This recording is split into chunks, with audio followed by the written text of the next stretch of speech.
اسلامی حکومت کا وہ دور تھا جب بادشاہ سلامت کی دعوتیں دور دور تک مشہور تھیں۔ ہر طرف فتح اور عزت کا سایہ تھا، لیکن ساتھ ہی ساتھ رعایا میں الگ الگ طرح کے لوگ بھی تھے۔ کوئی دولت مند اور کوئی رئیس، تو کوئی غریب اور مفلس۔ ایک چھوٹے سے شہر کے بازار میں ایک غریب دکاندار رہتا تھا۔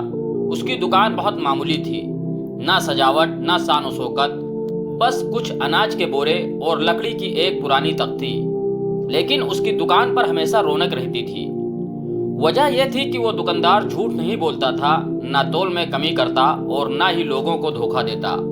لوگ کہتے تھے کہ اگر سچائی دیکھنی ہے تو فلاں دکاندار کے پاس جاؤ۔ ایک دن شہر کے امیر و رئیس لوگوں میں یہ چرچا پہنچی کہ اس دکاندار کی ایمانداری نے بازار میں سب کا دل جیت لیا ہے۔ کچھ لوگ خوش تھے، لیکن کچھ حسد کرنے والے بھی تھے۔ اسی بیچ بادشاہ سلامت کے کانوں تک بھی یہ خبر پہنچی۔ انہوں نے سوچا، کیا واقعی یہ دکاندار اتنا ایماندار ہے؟ کیوں نہ اسے آزمایا جائے۔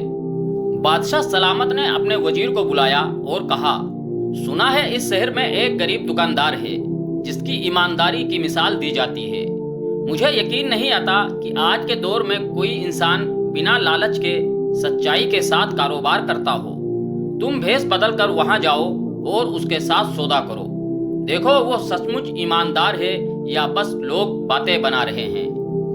وزیر نے غریب سا لباس پہنا، سر پر ایک پرانی پگڑی باندھی اور بازار کی طرف چل پڑا۔ دکاندار کی دکان پر پہنچ کر اس نے کہا، بھائی مجھے گیہوں چاہیے، لیکن میرے پاس پیسے تھوڑے ہی ہیں، کیا تم مجھے ادھار دے سکتے ہو؟ اللہ قسم میں 2 دن میں چکا دوں گا۔ دکاندار نے مسکراتے ہوئے کہا، بھائی ادھار مانگنے میں کوئی شرم کی بات نہیں۔ اگر تمہارا ارادہ سچ ہے تو میرا اللہ گواہ ہے، میں تمہیں ادھار دے دوں گا، لیکن اگر دھوکہ دو گے تو یاد رکھنا میں قرض کا حساب اللہ پر چھوڑ دوں گا۔ وزیر نے گیہوں لے لیا اور اپنے قدم بادشاہ کی طرف موڑے۔ بادشاہ نے پوچھا، کیا دیکھا؟ تو وزیر نے جواب دیا، حضور اس کی آنکھوں میں سچائی ہے، وہ کسی سے ڈر کر نہیں بلکہ اللہ کے ڈر سے ایمانداری کرتا ہے۔ بادشاہ کو تعجب ہوا۔ انہوں نے سوچا، ممکن ہے وزیر کو دھوکہ ہوا ہو، بہتر ہے کہ میں خود جا کر دیکھوں۔ بادشاہ سلامت نے سادہ کپڑے پہنے، سر پر پرانی ٹوپی رکھی اور بازار کی طرف نکل پڑے۔ کسی کو اندازہ بھی نہیں تھا کہ یہ شہر کا بادشاہ ہے۔ وہ دکاندار کی دکان پر پہنچے اور بولے، بھائی مجھے تھوڑا چاول چاہیے، لیکن دیکھو تول میں کمی مت کرنا ورنہ میں دوسری جگہ سے لے لوں گا۔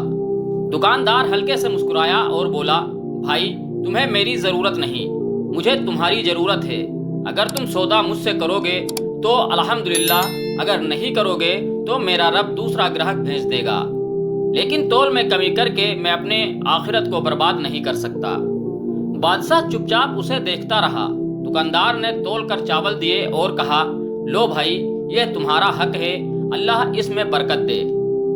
بادشاہ نے سوچا کہ اب ایک اور امتحان لیا جائے۔ انہوں نے جیب سے چاندی کا سکہ نکالا اور دکاندار کو دیا، لیکن وہ سکہ نکلی تھا۔ دکاندار نے سکے کو ہاتھ میں لے کر غور سے دیکھا اور پھر شفقت بھری آواز میں بولا، بھائی یہ سکہ چلنے والا نہیں ہے، اگر چاہو تو میں اسے رکھ بھی سکتا ہوں، لیکن اس سے تمہارا بھی نقصان ہوگا اور میرا بھی، بہتر ہے کہ تم کوئی اور سکہ دو۔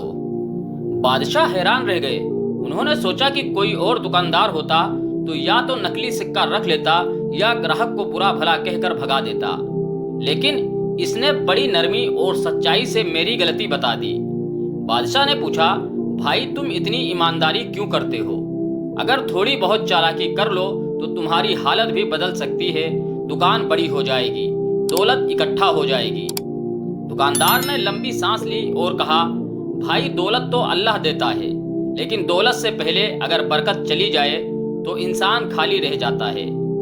میں نہیں چاہتا کہ میرا حساب کتاب آخرت میں بھاری ہو۔ مجھے اپنے بچوں کے لیے حلال روزی چاہیے، حرام کا ایک نوالا بھی میں نہیں چاہتا۔ یہ سن کر بادشاہ کے دل میں ہلچل مچ گئی۔ انہوں نے سوچا، یہ غریب دکاندار اس حقیقت کو جانتا ہے جو بہت سے امیر و رئیس بھول جاتے ہیں۔ بادشاہ کچھ دیر خاموش رہے، پھر انہوں نے گہری نظر سے دکاندار کو دیکھا اور بولے، بھائی اگر میں تم سے یہ کہوں کہ میں اس شہر کا بادشاہ ہوں تو کیا تم یقین کرو گے؟ دکاندار